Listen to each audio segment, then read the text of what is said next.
Hey everybody. I just wanted to take a few minutes to say hi and give you an update about what's happening in our ministry in Tanzania right now. I know that during this ongoing season of COVID that many of you haven't been able to meet with loved ones, and I know that many of you haven't felt comfortable meeting together as the church, whether that's because of risk of exposure or frustration over safety precautions. But regardless of how we see it, I know it's affected all of us in one way or another, and that includes our ministry.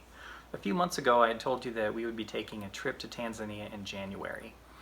We were going to be spending the first few days training a large group how to evangelize, and then we were going to spend the last couple days training our key leaders and doing strategy planning for the upcoming year.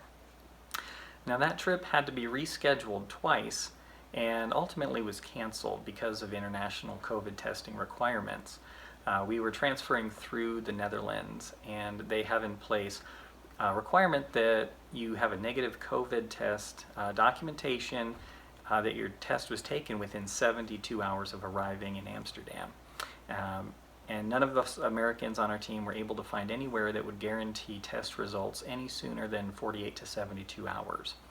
And that didn't include any travel time. So there was a risk that we would not be able to get the negative COVID test that was required before arriving in the Netherlands. So when the U.S. imposed their negative COVID result requirement to return to the U.S., it just seemed like things were getting a little bit too complicated to wisely make that trip right now. So while we were not able to make the trip, we encouraged our nationals to go ahead and continue on with the training.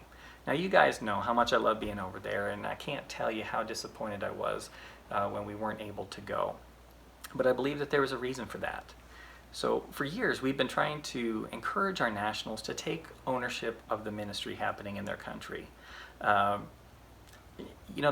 just such a humble and hospitable people that they constantly defer to us. Even though they know their country and their people way better than we ever could, they always ask us, well, what do you want to do? But we try to encourage them to take that leadership role and to drive the train, and it's just been very difficult to get them to think that way. So when we learned that we couldn't go to Tanzania in January, like I said, we encouraged them to go ahead with that training, and we provided them with an outline of topics to discuss, and we asked them to write out a strategy plan for the year. Now, as an example, if you've ever taught a kid how to ride a bike, you know that there's that moment where you have to let go and let them ride on their own. And I believe that these 5 days of training that just happened last week was just such a moment. After the training was concluded, the reports we got back from our national leaders were so encouraging. 27 pastors and church members from around the area attended the evangelism training. And on the final day, 4 people gave testimonies that before the training, they were too afraid to share the gospel. But after the training, they felt equipped to go out and boldly share the gospel. And they did just that. After the second day of training, when they came back, they reported that they had shared the gospel with 28 people. After the strategizing planning days were completed, my dear friend, Pastor Nelson Waya, who Tina and I worked together with a couple summers ago in his village of Chole, he sent me his strategic plan for the year, which absolutely blew me away. He sent me his goals. He sent me his prayer and fasting plan.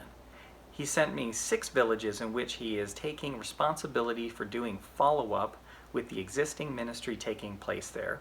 And he sent me 4 new villages where he plans to begin training others how to evangelize. He provided me dates of trips which he plans to conduct this year in each of those 10 villages. And he sent me a map showing where each of the villages are, and sent me a budget outlining his expenses to conduct all these trips.